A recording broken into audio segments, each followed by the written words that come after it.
వెల్దుర్తిని విడగొట్టడం కోసం వెల్దుర్తిలోనే చిచ్చు పెట్టాలని ఒక దురుద్దేశంతో హనీరెడ్డిని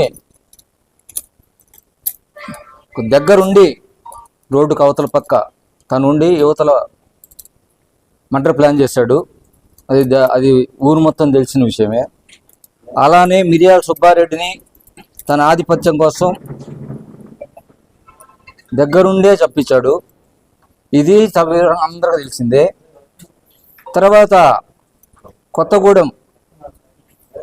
గూడెంలో ఏ మర్డర్ జరిగినా తన ప్రమేయం లేకుండా జరగలేదు. అది నియోజకవర్గ ప్రజలందరికీ తెలిసిందే. తన మాట ఎవరు వినకపోయినా రెండో వాళ్ళతో చంపిస్తాడు. అది మీ అందరికీ తెలిసిన విషయమే. తర్వాత డబల్ మర్డర్ చేశాడు సాయిబుల్ని ఒక అక్రమ సంబంధం విషయంలో. అతని నైజం గురించి చెప్తున్నాను నేను, అతని వ్యక్తిత్వం గురించి చెప్తున్నాను. ఇవన్నీ చేస్తూ కూడా అనేక రకాలుగా మభ్య పెట్టడానికి ఎదుటోళ్ళ మీద బురజల్లటం కూడా అతనికి వెన్నతోటి పెట్టిన విద్య.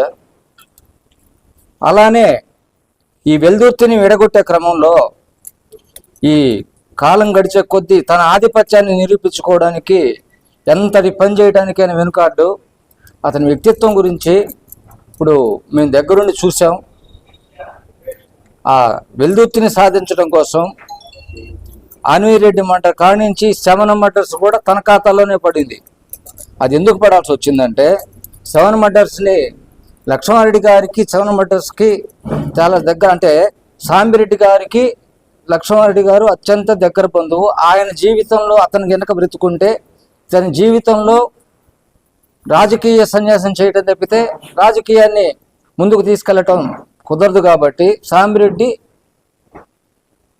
ఉండకూడదు. ఆ ఉద్దేశంతో సాంబిరెడ్డికి సంబంధించిన శత్రువుల్ని తన దగ్గర బంధువులకి భయపెట్టి బాంబులు తయారు చేస్తున్నారు, చంపుతారు మిమ్మల్ని, లేదు మిమ్మల్ని ఎట్నే చంపుతారు, వాళ్ళు వచ్చి కలుస్తున్నారు, వీళ్ళు వచ్చి కలుస్తున్నారు అని భయపెట్టి పిఆర్కేకి సంబంధించిన దగ్గర బంధువులు తన మేనమామలు వీళ్ళతోటి పూర్తిగా సంబంధాలు పెట్టుకొని వాళ్ళతోటి భయపెట్టి ఇబ్బంది పెట్టి సాంబిరెడ్డి మీద కక్ష పెంచి ఒక ఉద్దేశపూర్వకంగా 7 మర్డర్స్ వాళ్ళ రక్త సంబంధంతో చేయించాడు. ఎందుకంటే లక్ష్మారెడ్డి దగ్గర సాంబిరెడ్డి బతికుంటే తన ఆధిపత్యం చలాయించడం కుదరదు. కాబట్టి తనే ఈ 7 మర్డర్స్కి ఎక్కువ పాత్ర పోషించాడని చెప్పని ప్రజలందరికీ తెలుసు. ఇవన్నీ ఎన్ని మసిపూసి మామిడికాయ చేసినా బ్రహ్మారెడ్డి వ్యక్తిత్వాన్ని చెడగొట్టడం, అతన్ని మసకపార్చటం, ఈ పిన్నెల్లికి జన్మలో కూడా తన జన్మంతా కానీ ఇట్లాంటి అబద్ధాలు చెప్పినా ఆయన మీద ఉన్న అభిప్రాయాన్ని ప్రజలకి మంచి అభిప్రాయం ఉంది. ఆయన్ని చెడగొట్టడం, ఇతను ఎన్ని అభియోగాలు చేసినా ఎన్ని కట్టుకథలు వెళ్ళినా ఆయన మీద ప్రజలకున్న అభిప్రాయాన్ని తీసేయలేరు. కాబట్టి ఈ సాక్షి పేపర్లో ఇక నుంచైనా ఇలాంటి దుష్ప్రచారం చేయించడం మంచిది కాదు.